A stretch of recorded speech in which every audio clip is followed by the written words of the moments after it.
नमस्कार, आपके साथ मैं हूं सुखवीर। आप देख रहे हैं आपका अपना चैनल भिवानी हलचल। और आज की खबरें इस प्रकार से। अग्निपथ योजना है भारतीय सेवा में भर्ती होने के लिए इच्छुक युवाओं के लिए बेहतरीन योजना, यह कहना है राज्यसभा सांसद जनरल डीपी वत्स का। रविवार को स्थानीय पीडब्ल्यूडी रेस्ट हाउस में पत्रकार वार्ता को संबोधित करते हुए उन्होंने कहा कि इस योजना के तहत 4 वर्षों के लिए भर्ती करके युवाओं को व्यावसायिक प्रशिक्षण के साथ साथ विभिन्न शैक्षणिक कोर्स करवाकर बेहतरीन सैनिक के रूप में तैयार किया जाएगा। हरियाणा से राज्यसभा सांसद व पूर्व सैन्य अफसर जनरल डीपी वत्स ने आज रविवार को भिवानी के पीडब्ल्यूडी रेस्ट हाउस में पत्रकार वार्ता आयोजित कर अग्निपथ योजना के लाभ गिनाए। इस दौरान सांसद डीपी वत्स ने कहा कि युवाओं को अग्निपथ योजना को लेकर भ्रमित होने से बचना चाहिए, क्योंकि युवाओं को अग्निपथ योजना के माध्यम से भारतीय सेना से जुड़ने का बेहतरीन अवसर मिला है। इसके साथ ही उन्होंने इस योजना को एक लाभकारी योजना बताया है। पत्रकार वार्ता के दौरान राज्यसभा सांसद डीपी वत्स ने कहा कि केंद्र सरकार द्वारा अग्निपथ योजना के तहत अगले 1.5 वर्षों में 1,50,000 के लगभग अग्निवीरों की भर्ती करने के निर्णय लिया है, जो भारतीय सेना के लिए एक क्रांतिकारी कदम है। साथ ही उन्होंने यह भी बताया कि 4 वर्ष के दौरान इन युवाओं को न केवल फिट रहने की ट्रेनिंग दी जाएगी, बल्कि उन्हें रिस्क लेने, चरित्र निर्माण तथा देशभक्ति की ट्रेनिंग तथा कड़े अनुशासन को पालन करना भी सिखाया जाएगा। 4 वर्ष भारतीय सेना में पूरा करने के बाद इन युवाओं को बीएसएफ, आईटीबीपी, सीआरएफ जैसी पैरामिलिट्री फोर्स के अलावा रेलवे व विभिन्न राज्य सरकारों द्वारा विभिन्न नौकरियों में मेरिट में वरीयता दी जाएगी, क्योंकि सभी विभाग को ऐसे प्रशिक्षित व अनुशासित युवाओं की जरूरत होती है। उन्होंने यह भी कहा कि प्रधानमंत्री मोदी ने 18 माह में 10 लाख रोजगार देने की घोषणा की है, जिस पर अब काम शुरू हो चुका है। देश की प्रॉपर्टी को जलाना की सबने भर्त्सना की, उसमें मेन मुद्दे जो उठाए गए, रक्षा मंत्री जी ने तो बड़े स्पष्ट शब्दों में कहा था कि पॉलिसी चेंज होती रहती हैं, ये टर्म्स ऑफ सर्विस में एक है कदम तब्दीली की तरफ, वक्त की नज़ाकत को देखते हुए। साथ में ये भी कहा कि हर एक साल इसकी समीक्षा होगी और 4 साल तक तो एवरेज, यानी पहले साल में तो 40,000, मगर अगले साल 50 इस तरह से करके भर्तियां होंगी। तो आप खुद भी समझेंगे कि 4 साल तक तो सेना को एक्स्ट्रा लोग ही मिलेंगे काम करने के लिए, कोई बाहर तो आए नहीं का। मगर मेन मुद्दा ये था कि ये लोग अनएम्प्लॉयड रोड पे छोड़ दिए जाएंगे, वो बिल्कुल गलत था। ये कैप्टन साहब दिखाएंगे, खुद भी वीर चक्र हैं, मैं तो इनको भी अग्निवीर ही मानूंगा, बीच में छोड़ के आगे थे। कि कल नोटिफिकेशन जारी कर दिया है मिनिस्ट्री ऑफ शिपिंग ने, खासकर मर्चेंट नेवी ने, और उस नोटिफिकेशन को देखते हुए ये बड़ा साफ है कि नेवी के जितने अग्निवीर आएंगे उनको तो मर्चेंट नेवी और ministry of shipping he absorb कर लेगी। माननीय गृह मंत्री ने साफ कह दिया कि भाई पैरामिलिट्री फोर्सेज में 10% रिजर्वेशन करेंगे। मिनिस्ट्री ऑफ डिफेंस में जो सिविलियंस हैं और मिनिस्ट्री ऑफ डिफेंस के जो निगम हैं, यानी कि ये डिफेंस पीएसयूज जैसे Bombay dockyard, Madgaon dockyard, Goa dockyard, tank factories, rifle factories, gun factories, ammunition factories, यहाँ भी 10% रिजर्वेशन, और डिफेंस सिविलियंस में भी इनको एब्जॉर्ब किया जाएगा। कि आम फौज की ये कंप्लेंट रही है कि हमारी पेंशन को सिविलियन ले जाते हैं, तो उनमें भी हम अग्निवीर डाल रहे हैं। फिर बाकी मिनिस्ट्रियाँ, मिनिस्ट्री ऑफ एजुकेशन ने कहा हम मदद करेंगे एजुकेशन क्वालिफिकेशन बढ़ाने की।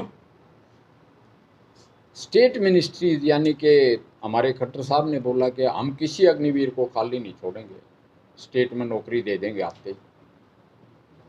4 साल तक ये समीक्षा के तहत भी चलेगी। तो ऐसी कोई अर्जेंट तो इमरजेंसी भी क्रिएट नहीं हुई, आपको नौकरियां भी दी जाएंगी और सारे के सारे फौज में या फौज से बाहर सेंटर की मिनिस्ट्रीज में या स्टेट की गवर्नमेंट्स में, चाहे पुलिस में हो, चाहे पुलिस जैसी जॉब में, और हरियाणा तो ये कहा कि हम तो सी ग्रुप में सारे ही दे देंगे रिजर्वेशन। तो ये एक रिएक्शन टू चेंज तो हो सकता है एडवर्स, उसको छोड़ के बाकी तो ये बड़ा विन विन सिचुएशन है। इसमें जवानों को भड़का दिया गया, ये गलत। रविवार को बौनीखेड़ा कस्बे में गांव मिलकपुर के समीप एक बड़ा सड़क हादसा घटित हो गया। हादसे में एक कैंटर ने 4 मां बेटों सहित बुरी तरह से कुचल डाला, जिसके कारण मां बेटा सहित 3 युवकों की मौके पर ही मौत हो गई। थाना एसएचओ संदीप शर्मा ने बताया कि विभाग द्वारा अज्ञात वाहन चालक के खिलाफ कार्रवाई कर दी गई है। प्राप्त जानकारी के अनुसार जिले के गांव मीलकपुर निवासी 27 वर्षीय सुनील कुमार रविवार सुबह अपने मोटरसाइकिल पर 50 वर्षीय अपनी मां राजबाला के साथ खेत में फसलों में कीटनाशक दवा का स्प्रे करने के लिए निकला था। इसी प्रकार गांव का ही 24 वर्षीय महिपाल अपने चचेरे भाई अंकित के साथ साइकिल पर सवार होकर जा रहा था। ज्यों ही चारों गाँव को राष्ट्रीय राजमार्ग से जोड़ने वाले तिराहे पर पहुंचे तो वहां से गुजर रहे कैंटर ने इनको टक्कर मार दी और यह कैंटर चारों को कुचलते हुए निकल गया। हादसे में बाइक सवार सुनील, उसकी मां राजबाला के अलावा साइकिल सवार महिपाल की मौके पर ही मौत हो गई। हादसे में अंकित गंभीर रूप से घायल हो गया। एक साथ 3 मौतों से गांव में कोहराम मच गया और बड़ी संख्या में ग्रामीण घटनास्थल पर पहुंचे तथा हादसे से भड़के ग्रामीणों ने भिवानी हिसार राष्ट्रीय राजमार्ग को जाम कर दिया। वहीं ग्रामीणों को कहना था कि हाईवे पर गांव मिलकपुर में स्पीड ब्रेकर बनाए जाने की मांग वे पिछले काफी दिनों से कर रहे थे। उन्होंने कहा कि स्पीड ब्रेकर न होने की वजह आए दिन हादसे होते हैं तथा आज भी यह हादसा प्रशासन की अनदेखी के चलते हुआ है। साथ ही ग्रामीणों ने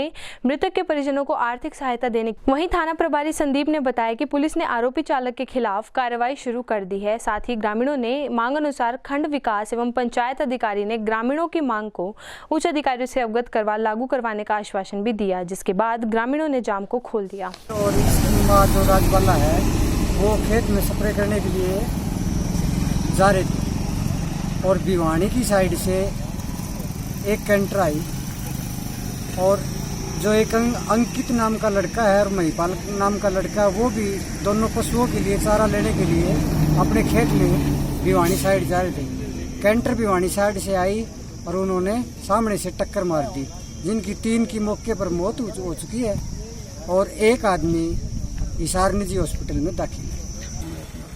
पोस्टमार्टम करवाने के लिए जो इन्वेस्टिगेटिंग ऑफिसर हैं वो बने हुए हैं, मुकदमा दर्ज करने के लिए बयान के लिए जा रहे हैं और नियम अनुसार जो भी कानूनी कार्रवाई होगी वो पूरी की जाएगी। अभी एफआईआर दर्ज नहीं हुई है और वो होने के बाद में सारे काम किए जाएंगे। हो गया था जिसमें गांव के 3 जनों की मौत हो गई है, तो उस संबंध में ग्रामवासियों ने यहाँ धरना लगाया था और ग्रामवासियों की मांग ये थी कि जो भी मृतक हैं इनके परिवारजनों को आर्थिक सहायता सरकार की तरफ से दिलाई जाए और प्रत्येक मृतक के आश्रित को सरकारी नौकरी दी जाए। भिवानी शहर के मुक्तिधाम के निकट हलवास रोड पर स्थित नंदीशाला में जेसीआई नंदीशाला सेवा दल द्वारा एक हाई स्पीड चारा कटिंग मशीन रविवार को लगाई गई। मशीन का उद्घाटन विधायक घनश्याम सर्राफ, प्रमुख समाज सेवी अनिल संघई व नगर परिषद चेयरमैन प्रीति भवान सिंह द्वारा किया गया। इस अवसर पर गोवंश के लिए इस मशीन के द्वारा रोजाना 8 से 10 टन चारा काटा जा सके। रविवार को जेसीआई नंदीशाला सेवा दल द्वारा स्थानीय मुक्तिधाम के निकट स्थित नंदीशाला में हाई स्पीड चारा कटिंग मशीन का उद्घाटन विधायक घनश्याम सर्राफ व जेसीआई अध्यक्ष द्वारा किया गया। इस अवसर पर जेसीआई पदाधिकारी ने बताया कि इस मशीन के चलने से गोवंश के रोजाना की जरूरत के अनुसार समय पर चारा उपलब्ध हो सकेगा। साथ ही उन्होंने बताया कि इस मशीन से करीब 8 से 10 टन चारा काटा जा सकता है। हरे चारे को गोवंश को भी उपलब्ध करवाया जाएगा। तो मैं ये मानता हूँ कि ये स्वदेशी जागरण मंच जेसीआई की सारी टीम है, इसके लिए बधाई की पात्र है। उन्होंने ये हाई स्पीड लगवाई है मशीन, इसके लिए इनका बार बार धन्यवाद। और एक शेड का निर्माण भी ये अपने स्तर पे कर रहे हैं, जिसकी शुरुआत अभी से हो गई है और आने वाले समय में पशुओं को शेड का भी लाभ मिलेगा और इस हरे चारों को तूड़ी में मिला के इसका भी लाभ मिलेगा। तो पूरी तरह से इन्होंने ऐसा काम किया है जो ये बधाई के पात्र हैं। भाई अमित जी, मेरे साथ बैठे भाई मन्नू जी, अनिल संघई जी, पवन जी गुप्ता भवानीवाड़े और सभी मेरे उपस्थित साथियों, जो महावीर जी यहाँ का महावीर जी आनंद सोनी, ये इसका नित्य प्रति यहाँ का काम देख रहे हैं। इनको भी बधाई है। और जो स्वामणी का खर्चा है मैंने देखा है, स्वामणी पहली बार दाल दलिया से और इससे बनती है, गुड़ से, इसकी भी व्यवस्था इन लोगों ने की है। आज हमारी नंदीशाला के अंदर JCI जो मैं सामाजिक संस्था है और हमारे सभी दानी सजनियों द्वारा चारा काटने की मशीन का यहाँ प्रबंध करवाया गया। चारा काटने की मशीन से निश्चित रूप से बड़ी मात्रा में और थोड़े समय में चारा काट करके हमारे नंदी को उपलब्ध किया जा सकता है, जिसकी बहुत परम आवश्यकता थी यहाँ पे। और मैं बहुत ही साधुवाद और सबका हृदय का धन्यवाद करता हूँ कि इस प्रकार जो हमारी संस्थाएँ हैं यही चल करके नंदीशाला हैं इनको संभाल रही हैं। ऐसे दानी सजनों के कारण ही इस प्रकार की जो हमारी जगह हैं जीवित हैं। और मैं सभी शहरवासियों से ये निवेदन करता हूँ, प्रार्थना करता हूँ कि नंदीशाला की तरफ आप यहाँ आइए, संभालिए और जो हमारे नंदी हैं, जो हमारे गौ माता हैं, इनके यहाँ पर चारे की बहुत व्यवस्थाएँ हैं, इनमें सहयोग करें, योगदान दें।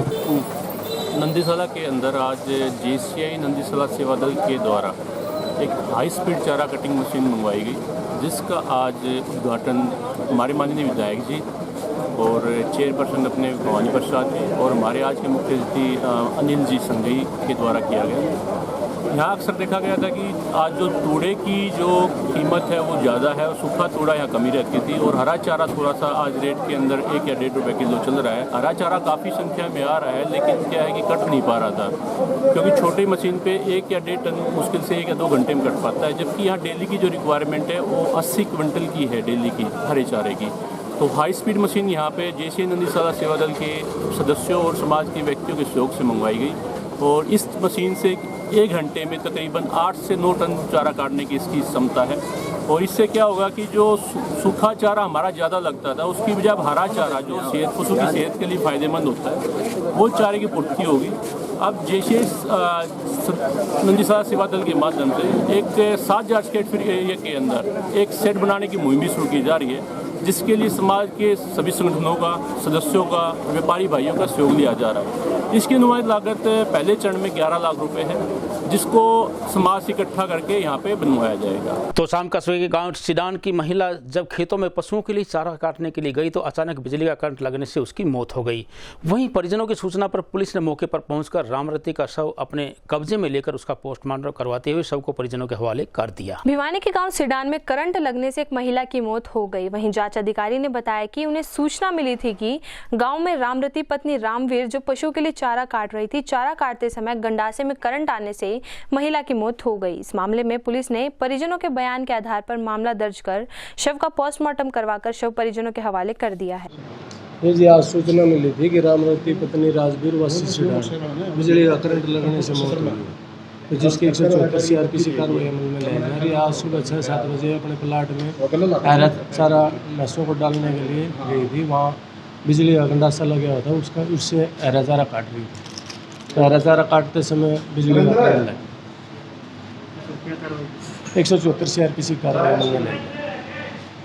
चेयरमैन प्रतिनिधि एवं भिवानी नगर परिषद के पार्षद भवानी प्रताप सिंह ने शनिवार को भिवानी शहर के अनेक क्षेत्रों का दौरा किया। शहर वासियों की समस्याओं के निवारण के प्रति अपनी सक्रियता दर्शाते हुए उन्होंने बरसात के मौसम को देखते हुए उनकी सफाई करवाने और दुकानों के सामने कूड़े का उठान करने के लिए कर्मचारियों को दिशा निर्देश दिए।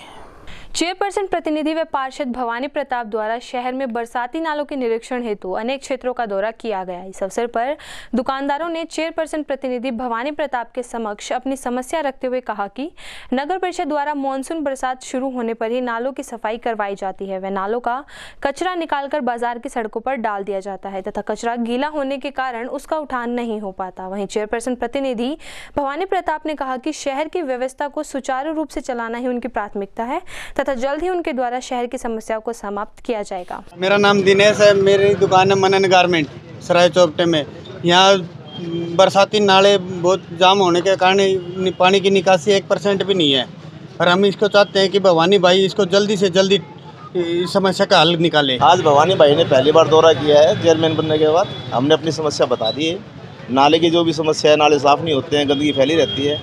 उन्होंने पूरा आश्वासन दिया है कि काम करवाया जाएगा, कोई भी समस्या नहीं रही। समस्याएं देख रहे हैं? आज हमारे जो शहर के अंदर नाले हैं, नया बाजार का, सराय चौपटा का, दादी रोड वाला और ये दिनोद गेट पे, और इन बरसाती नालों की निकासी के लिए, पानी की निकासी के लिए नालों की क्या व्यवस्था हमारी है, किस प्रकार से सफाई कार्य चला हुआ है, उनका निरीक्षण किया जा रहा है। और साथ में जो हमारे शहरवासी हैं उनके सहयोग से, उनके सुझाव से किस प्रकार से व्यवस्था अच्छी बना सकें, उसको साथ लेकर के हम बातचीत कर रहे हैं, सुझाव लिए जा रहे हैं। देखिए अब की बार क्या, जैसे बरसात का अभी मौसम आने वाला है, बरसात अभी 1-2 बरसात तो हो भी चुकी है, तो उसमें नालों की सफाई तो चली हुई है, हमारे सफाई कर्मी नालों की सफाई कार्य में लगे हुए हैं। और साथ में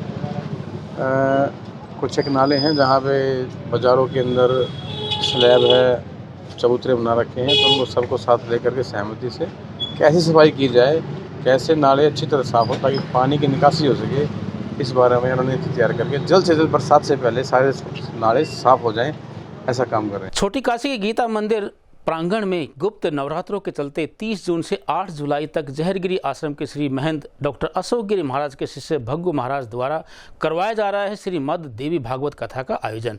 कथा का रसपान कथावाचक योगेंद्र शशि जी के मुखारबिंद द्वारा किया जा रहा है। वहीं इस अवसर पर खड़े श्री महाराज ने बताया कि उनके द्वारा की जा रही 42 दिन की खड़ी तपस्या का समापन 21 जुलाई को हवन यज्ञ व भंडारे के साथ किया जाएगा। उल्लेखनीय है कि छोटी काशी के डोबी तालाब के निकट जहरगिरी आश्रम के श्री महंत डॉक्टर अशोक गिरी महाराज के शिष्य भग्गू महाराज द्वारा गीता भवन मंदिर प्रांगण में गुप्त नवरात्रों के अवसर पर 30 जून से आगामी 8 जुलाई तक श्रीमद् देवी भागवत कथा का आयोजन किया जा रहा है। गुप्त नवरात्र पर किए जा रहे इस आयोजन में दोपहर बाद 3 बजे से 7 बजे तक भजन संध्या का आयोजन किया जाता है। वहीं इस दौरान 42 दिन की खड़ी तपस्या का आयोजन खड़े श्री महाराज द्वारा किया जा रहा है, जिसका समापन आगामी 21 तारीख को किया जाएगा। आपको बता दें कि समापन पर डॉक्टर अशोक गिरी महाराज के सानिध्य में हवन यज्ञ करते हुए भंडारे का आयोजन किया जाएगा। इस अवसर पर खड़े श्री महाराज ने बताया कि मंदिर प्रांगण में कथावाचक योगेंद्र शशि जी के मुखराबिंद द्वारा देवी मां के भजनों का गुणगान किया जा रहा है, जिसमें रोजाना सैकड़ों की संख्या में महिलाएं पहुंचकर भजनों का रसपान कर रही है। वहीं खड़े श्री महाराज ने छोटी काशी के निवासियों से अनुरोध किया है कि वे ज्यादा से ज्यादा संख्या में पहुंचकर गुप्त नवरात्रों पर किए जा रहे इस आयोजन का लाभ उठाएं। ओम नमो नारायण। मेरा नाम भग्गू गिरी महाराज खड़े श्री हैं हम, और गीता भवन के मंच और प्रबंधक हैं। ये हमने 11 तारीख 11 को 11 बजे से खड़ी तपस्या का संकल्प किया था श्री श्याम बाबा का जागरण करवा के, और अब गुप्त नवरात्रे चल रहे हैं। इसके उपलक्ष्य में हम लोगों ने देवी भागवत यहाँ पे करवा रखी है, और अष्टमी के दिन कन्या भोजन होगा, और खड़ी तपस्या हमारी 21 तारीख को जुलाई को पूर्ण होगी, जिस पे हमने हवन यज्ञ व भंडारे का आयोजन कर रखा है। समस्त छोटी काशी नगरी के भगत व महात्माओं व मीडिया साथियों से अनुरोध है कि आप लोग 21 तारीख को पहुँचे और भंडारे का प्रसाद ग्रहण। इससे क्या लाभ होता है मत देवी भगवत के ज्ञान से? ऐसा होता है जैसे आप लोग नवरात्रि करते हैं, देवी जी की उपासना की जाती है, उपासक होते हैं। इसमें 9 ग्रह सोष्टमात्री का सभी देवी जी की पूजा अर्चन किया जाता है। 11:15 बजे हमारा पूजा का कार्यक्रम शुरू हो जाता है। उसके बाद 3:15 बजे से शाम को 7 बजे तक देवी भागवत जी की कथा की जाती है, और इससे ये फायदा होता है घर में सुख शांति समृद्धि तरक्की उन्नति के लिए कार्य किए जाते हैं। जो हमारी 41 दिवसीय खड़ी तपस्या है वो भी छोटी काशी नगरी में सुख शांति समृद्धि तरक्की। बीती शाम भिवानी हांसी रेल मार्ग पर गांव सुमरा खेड़ा के निकट एक व्यक्ति की रेलगाड़ी की चपेट में आने के कारण मौत हो गई। इस बारे में जांच अधिकारी धर्मवीर ने बताया कि शव की पहचान बंसीलाल के रूप में हो गई है, जिसका जिला सामान्य अस्पताल में पोस्टमार्टम करवाकर शव को परिजनों के हवाले कर दिया। भिवानी के गांव सुमरखेड़ा के निकट ट्रेन की चपेट में आने से एक व्यक्ति की मौत हो गई। प्राप्त जानकारी के अनुसार जांच अधिकारी धर्मवीर ने बताया कि उन्हें स्टेशन मास्टर की तरफ से सूचना प्राप्त हुई थी कि गांव सुमरखेड़ा के निकट ट्रेन की चपेट में आने से एक व्यक्ति की मौत हो गई। सूचना पर पुलिस की टीम मौके पर पहुंची। मृतक की पहचान बंसीलाल पुत्र साधुराम के रूप में हुई, जो मेहनत मजदूरी करता था तथा पिछले कई दिनों से मानसिक रूप से परेशान था। इसी के चलते उसने आज ट्रेन के सामने आत्महत्या करके अपनी जीवन लीला समाप्त कर ली। इस मामले में पुलिस ने परिजनों के बयान के आधार पर मामला दर्ज कर शव को परिजनों के हवाले कर दिया। स्टेशन वेस्ट रेलवे स्टेशन की तरफ से सूचना मिली थी कि भिवानी खेड़ा से भिवानी साइड में किलोमीटर नंबर 98 का 3-4 पर किसान एक्सप्रेस के आगे एक व्यक्ति आने से मृत्यु हो गई है। इस सूचना पर मैं अपने स्टाफ सहित मौका पर पहुंचा तो वहां पहले से उसके वारिस मौका पर पहुंचे हुए थे, जिन्होंने मृतक को बंसीलाल गांव सुमरा खेड़ा के रूप में शनाख्त किया हुआ है। पूछताछ से पता चला है कि बंसीलाल कई दिनों से दिमागी तौर से परेशान चल रहा था और गांव में उसके ग्लूकोज वगैरह लगाई जा रही थी। उसने अपनी बीमारी से तंग आकर रेलगाड़ी के आगे कूद कर अपनी जान दी। आज की खबर में बस इतना ही। अब मुझे दीजिए इजाजत। देखते रहिए आपका अपना चैनल भिवानी हलचल।